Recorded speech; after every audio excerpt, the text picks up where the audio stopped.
Magandang araw, ako nga po pala si Janelle Soria at ang report ko po ay tungkol sa gabay na konsepto sa pagtuturo ng literatura. So, ang pagtuturo ng literatura ay isang mahalagang bahagi ng edukasyon na naglalayong magbigay ng kaalaman at pangunawa sa mga akda. Ito ay tulad ng mga kwento, tula o iba pang uri ng teksto. So, narito po ang ilang gabay na konsepto sa pagtuturo ng literatura. So, ang una po ay ang pagsusuri ng teksto. Mahalaga ang pagsusuri at pag-unawa sa mga elemento ng teksto tulad ng plot, tauhan, tema, simbolismo at iba pa.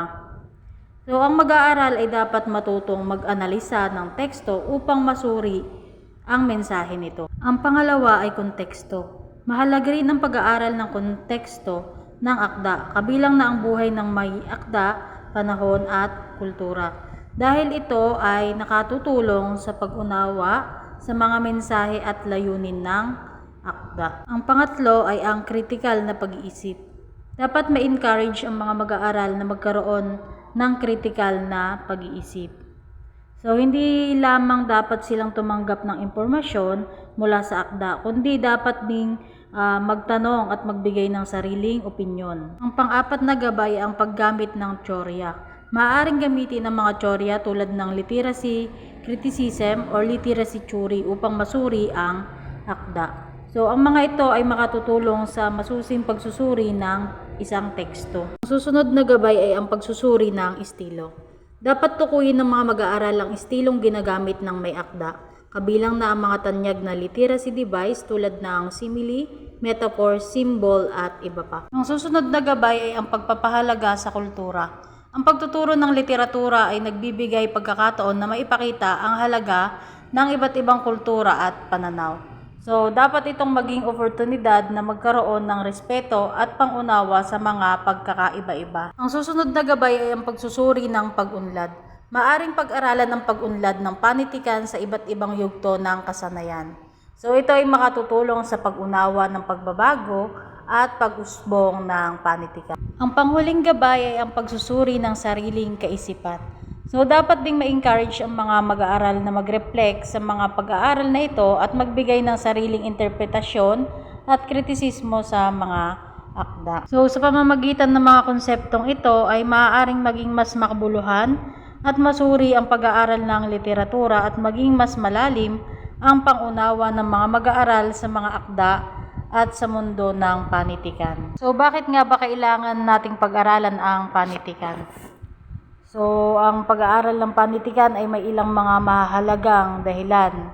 Ito ay ang mga sumusunod. Ang una dyan ay ang pangunawa sa kultura.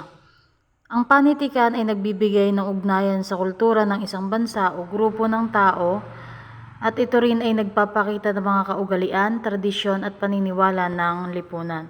So, sa pamamagitan ng pag-aaral nito ay mas nauunawaan natin ang ating kasaysayan at ang kultura. Ang pangalawa ay ang pagpapalalim ng kakayahan sa pag-unawa.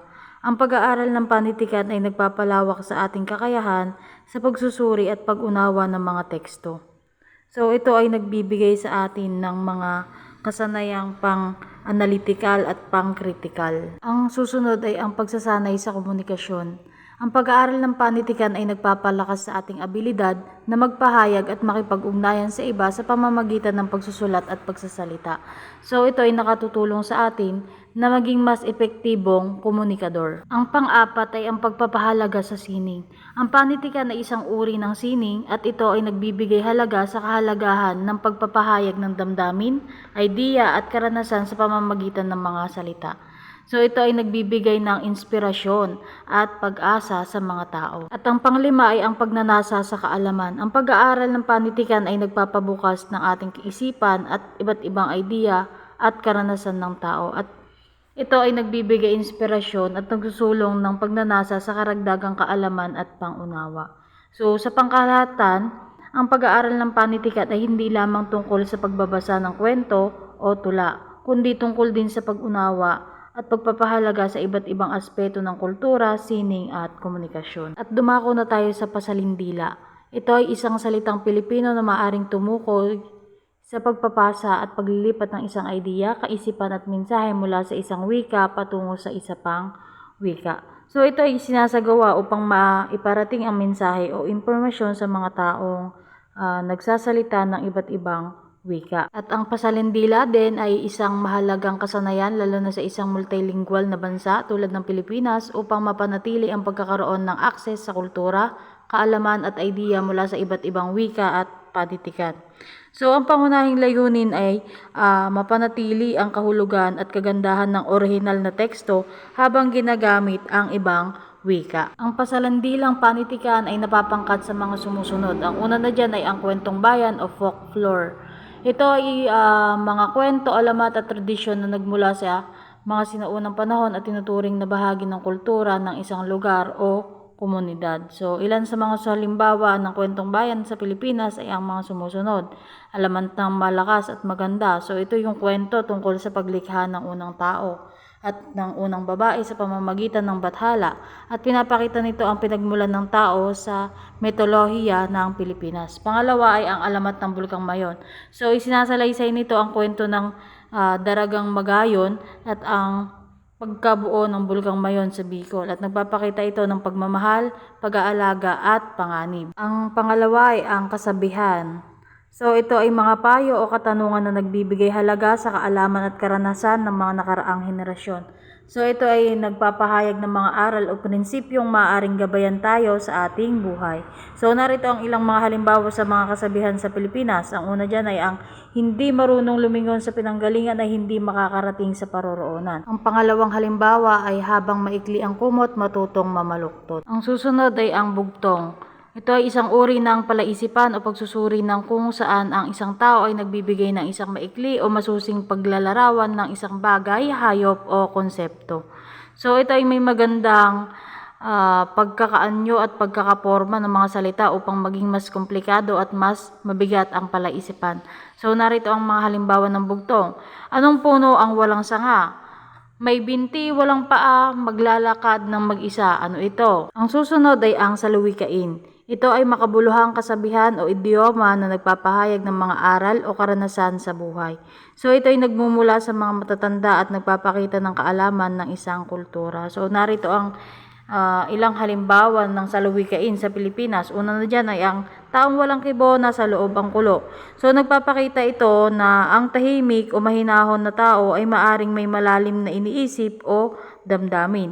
Ang pangalawa ay huwag gawin sa iba ang ayaw mong gawin sa iyo. So isinasalaysay nito ang prinsipyo na ituring ang iba ng maayos at respetuhin ang kanilang mga karapatan. Ang susunod ay ang sawikain. Ito ay isang kasabihan o idioma na nagmula sa mga pangkaraniwang pahayag, ekspresyon o salisalitang ginagamit sa pang-araw-araw na komunikasyon.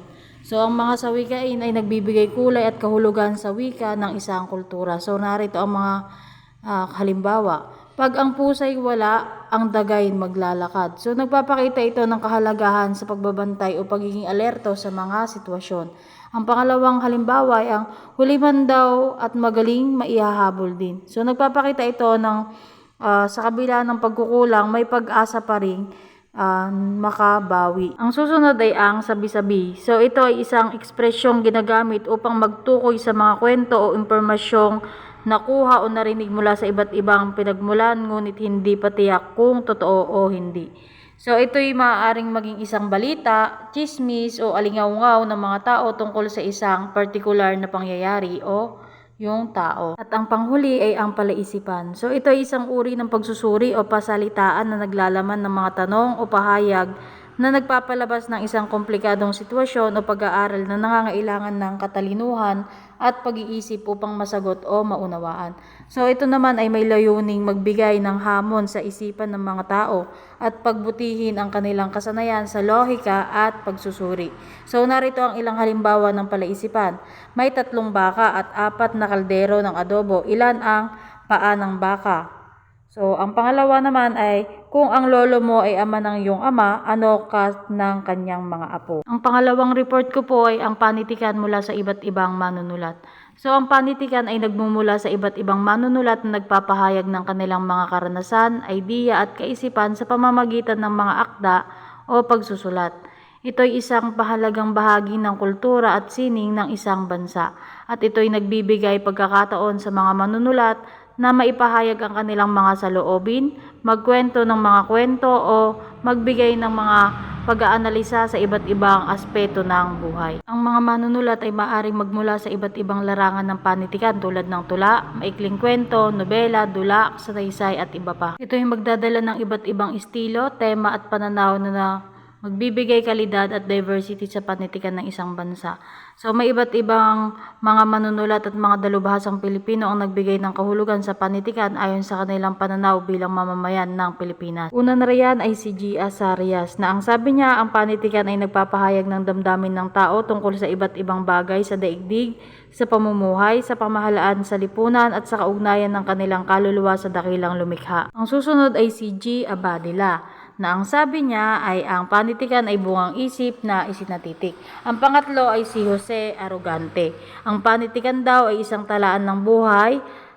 Ang panitikan kung saan nagsisiwalat ang isang tao ng mga bagay na may kaugnayan sa napupunan niyang kulay ng buhay at ang buhay ng kanyang daigdig na kinabibilangan. At ang susunod ay si Sius Salazar na ang sabi niya ang panitikan ay isang lakas na nagpapagalaw sa lipunan. At para din sa kanya, isa rin itong kakaibang karanasan ng malikhaing pamamaraan. So, para naman kay W.J. Long, ang panitikan ay nagsusulat ng mga tala ng pinakamabuting kaisipan at damdamin. Maaaring makabuo ng iba't ibang pananaw sa larangan ng panitikan. Ang pagkakaiba ng ganitong paghahaka ay nakabatay sa pinag-aralan at kakayahan, lalo na sa karanasan sa buhay ng tao. Tumutulong ang panitikan sa pag-unlad ng buong pagkatao ng isang nilalang dahil lumalawak ang ating kamalayan at pagpapahalaga sa sarili, sa kapwa, sa lipunan at sa mundong ating ginagalawan. Humihikayat ng malalim na pag-iisip ang panitikan dahil sa katangi-tangi nitong anyo ng karunungan na may mataas na antas ng kaisipan, sa loobin, damdamin at pananalita na matatagpuan sa mga tekstong pampanitikan. At mga halimbawa nito ay ang sinaunang anyo ng kwento tulad ng mito, alamat, salaysay at pabula.